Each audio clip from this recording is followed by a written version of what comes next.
Customizing cars is big business. And across the automotive world, there are millions of people that love to personalize their cars, whether they do a flashy wrap and wheels to show off their personality or to make their car unique. Maybe they're doing something for their lifestyle. They're doing an off-roading vehicle, going rock crawling, lifting it up. Or maybe it's somebody that wants that OEM factory restoration to make their classic car look like it just drove off the showroom floor. Either way, there are millions of people across the world right now that are spending millions, if not billions of dollars on restoration and customizing. But with all that being said, why are there so many customizing shops going out of business? Now today we're going to take a deep dive into the customizing world and show you all the bad business practices that lead to 90% of these shops going out of business. I want to show you all the red flags to make sure that you don't lose any money, but more importantly, don't lose your car. So let's just say that you're a semi-decent mechanic / fabricator. You fixed a few cars in your garage. You've done a few case swaps with your friends' cars. You did an LS swap on a few classic cars, and you've lifted a few trucks and lowered a few trucks using airbags. Now you're ready to go. You're ready to open up your customizing shop. So you start looking around your area to find a nice shop, $4,000 to $5,000 that can fit 5 vehicles. You found it. Now you're ready to go. You tell all your friends and family, hey, I'm opening up a shop. Bring me your cars. Now here's a saying in the car business. You will never have as much customers as you have on your opening day. Remember this, because it'll play a big factor in there. So once you open up, everybody's going to send you their cars because most customizing shops, we have this thing called build schedules. I will not take on any cars unless I'm finished with the other ones. So I'll tell people it would be 3 months, 6 months, sometimes a year, depending on your build. So now that you got your shop open, you start letting people in. So now you have 5 cars. You have a restoration here. This is $30,000. You got another restoration. Here's another 30 grand. You got another restoration. Here's 30 grand. You got this one's maybe a twin turbo kit, some other cool stuff. This should take about maybe 60 days to do. And then you got one small deal that's going to be exhaust, suspension, wheels and tires, other stuff like that. So here you go. So now your shop is completely full. You have all these customers and you're ready to go. Now, this is where experience matters. And this is why I tell most people, if you don't have a proper build schedule, you're going to screw yourself.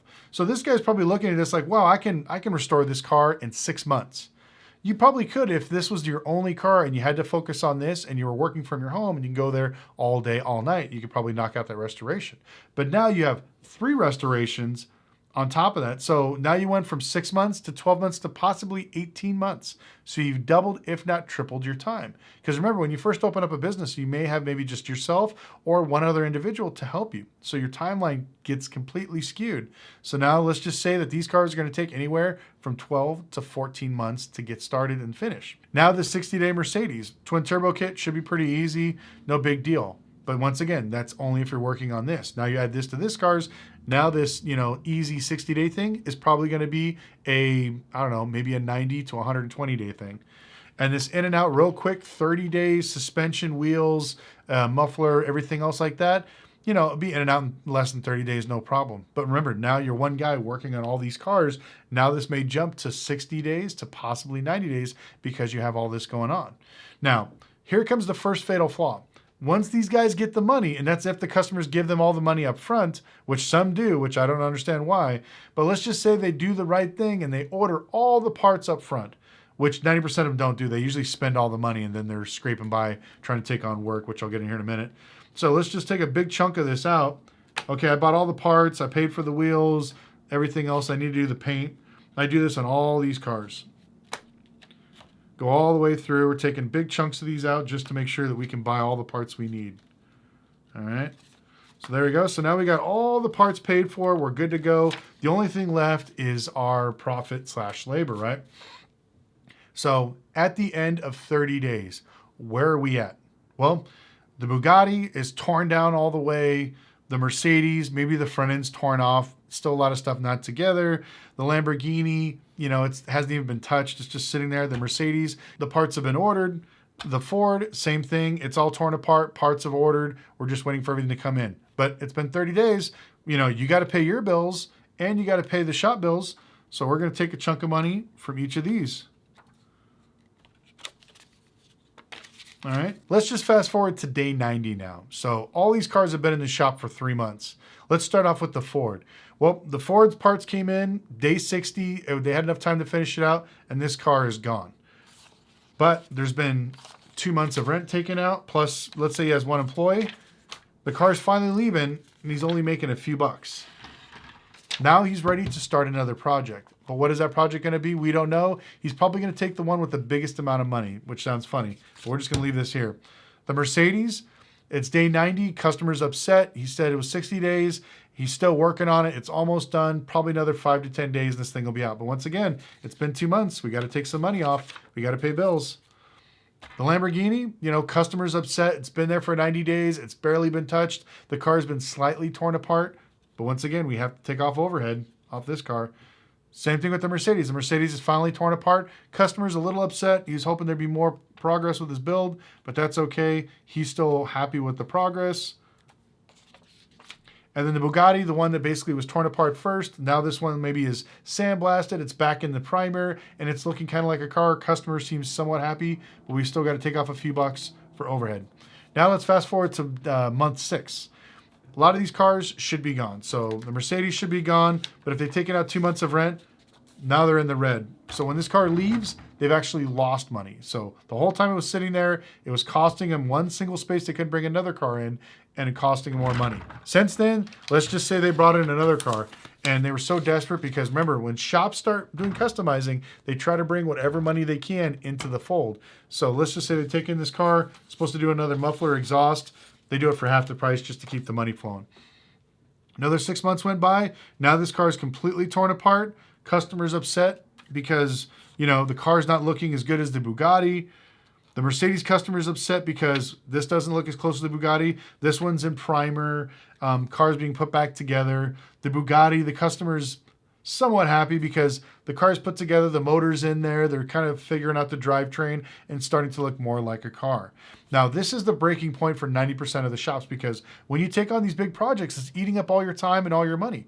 And I can keep showing you the examples, but let's just say another 6 months in the future, we're at our 1-year anniversary. Obviously we've had maybe 2 or 3 small cars come through that we made a few bucks on, but these cars, remember, it's going to take anywhere from 12 months to 14 months sitting there. They're going to be, it's going to cost them money. So let's just say that, with rent, another 6 months, all that money's gone. Now they still have to work on these cars to get them through the finish line, to pay their employees, to pay their vendors. But, what happens is all these people now are upset because they were told 6 months their cars will be done. So guess what happens? The word spreads that, hey, these guys, they don't finish the work. They're taking too long. They're always hitting me up for money. And then you're telling these customers, hey, I need more money. I don't have the money to fix this. So now you're taking in new cars. Let's say we take in these 2 cars and these are small jobs. You're taking in these are sitting here. Now you're using this money to finish the rest of these cars. And it becomes robbing Peter to pay Paul. And this is how every single customizing shop gets in trouble when they screw up with their build and with their actual build schedule and their actual business practices. I can't tell you how many times I can just walk into a shop and I can tell you, hey, these guys are losing money. And it happens really quickly, just like this, where, oh, I'm making money. I got 30 grand on each of these. I'll be banging out these cars and making so much money. You won't. You're going to be self-employed. You're going to take more vacations. You're going to go off. Unless you have a good system in place and you can keep to a build schedule, you will burn through this money. So guess what happens? Let's just say, okay, we take this money and we're at month 14. The Bugatti's out. Thank God. Oof, the Bugatti's done. The Mercedes is almost there, but guess what? We had to take rent out, overhead. We only got a few bucks here. Same thing with the Lamborghini. It's painted almost together. Just got to do the upholstery, some small things. But both of these customers are pissed now. And they're talking nothing but shit on you online. Here's the problem. Remember, this is just paying your overhead. What about profit? You're not making any money. You're basically working on these cars to pay your overhead. And that's what I'm getting at is after you're doing all this stuff, these people are upset. These people now are like, well, where's my cars? You don't have the money to buy the parts and to fix these because you had to use it for these other cars. The Bugatti customer's happy. He's gone. These people are pissed because their car's been there for 2 months. Nothing's happened. These guys, their cars have been there 14 months. They're almost there, but they kind of gotten, they're chomping on the bit. They want to get their cars done. And before you know it, this money's gone. Let's say it finishes these 2 cars. These cars are both gone. And guess what? You lost money on all 3 of these cars, plus that other Mercedes, plus the other Ford. And then you still got these 2 cars in here. And your reputation's pretty bad now because everyone's been burned. What are you going to do? Now you're trying to bring in other work, trying to get other stuff to come in to compensate for this loss. And like I said, it's just a snowball that just keeps getting bigger and bigger. If you're going to start a customizing shop, I always tell people, start off with a mechanic repair shop first. Get something that comes in and out, money, quick oil changes, mechanical repairs, stuff like that. That will pay your bills. And then you allocate 2 spaces, depending on your shop size, just 2 spaces for restoration or customizing. When you do customizing and restoration, it takes up a large footprint. I had a 15,000 square foot building and it was full of cars. And when you do restorations, a lot of times one car could take 3 spots because you're taking all the parts off. You got the body over here, the frame over here, you got all the interior in the middle, you got shelves and tables on the sides of it you're working on. So one car could possibly fit 3 spaces. So if you only have 5 spots, more than likely, he could even fit all these cars that we have right here in that single spot. Fix as many cars as you could and allocate a small portion to customizing it. As you get good and you start developing these cars, you could move forward. Now, with all that being said, I tell a lot of people customizing cars is really not worth it. It's fun, it's cool, but it's not worth the headache or the money. The main reason why I stopped was because of the customers. I used to give very detailed build schedules. Hey, on this date, this amount of car will be done. On this date, this amount of things will be done. And I did this so this way customers felt comfortable. They could come in and see the progress, and they can track every month where we're at as we're starting to restore their cars or build their cars out. Most of my customers are really great, but you get a lot of people that watch Pimp My Ride or Overhauling thinking that you can restore this car in 30 days. And so even though I tell them, hey, it's going to be 6 months, come check in once a month, they will show up every freaking day. And if you're not working on their car, why aren't you working on my car? Why are you working on this car? You should be working on mine. Mine's more important than everybody else's. And they bug the shit out of you. It's the funniest thing. So I tell people, if you want people like that, that's what you're going to get when you get a customizing shop. They will literally hover around like a vulture, seeing what you're doing to their cars. Some of these cars are like, they're really emotionally attached to them. So I had one guy that said he would give me his car only if he's allowed to sit there while I work on it. I told him no, and just to leave my shop. He kept taking it to other shops. They kept screwing him over. Finally, he brought it to my shop, and I told him, you're not allowed to sit here and work on it.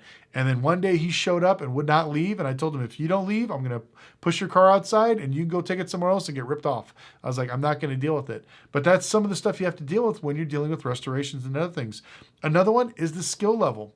Every shop will take on work because they need the money. But the problem is they get themselves into trouble with what they can really do. If you're a talented fabricator, lean into it, but don't do something crazy. If they're like, oh, can you section my body and drop the roof and do some cool stuff to my panels. If you have a little bit of welding knowledge, don't say yes. Say, you know what, that sounds like a big project. Unless you're willing to pay me a shitload of money and give me a shitload of time, I'm not going to mess with it. Let's just get away from it.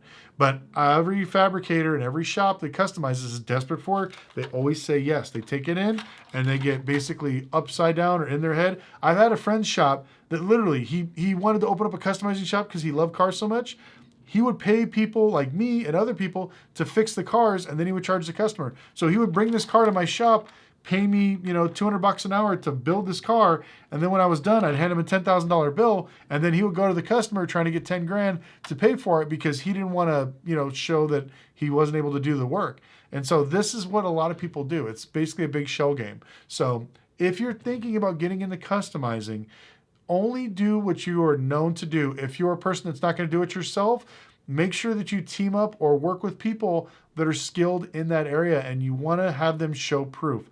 You want to get a build schedule. You want to maintain these things so you don't wind up losing money, because unfortunately, there's tons of horror stories where people have given thousands of dollars like this and they never got their cars back, or they got them back, they're stripped, the work is crappy.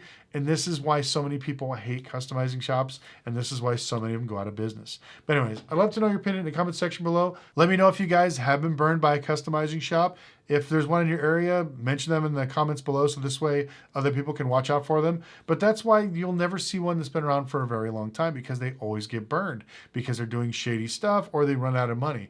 And basically what I did, I just kept charging more and more money, and I wind up getting less and less customers. So that's why I always tell people, you'll never have more customers than when you will when you first open up, because once you figure out how much money you're losing on each car, your prices are going to go up and your customers are going to disappear. And that's just the way the balance works. But Thank you guys so much for watching. Make sure you follow me on Instagram at Lucky Lopez. Make sure you subscribe. We're on the road to 600,000. We're almost there. We got another, 60,000 subscribers to go. So make sure you click the subscribe, hit the like button, and we'll see you next video.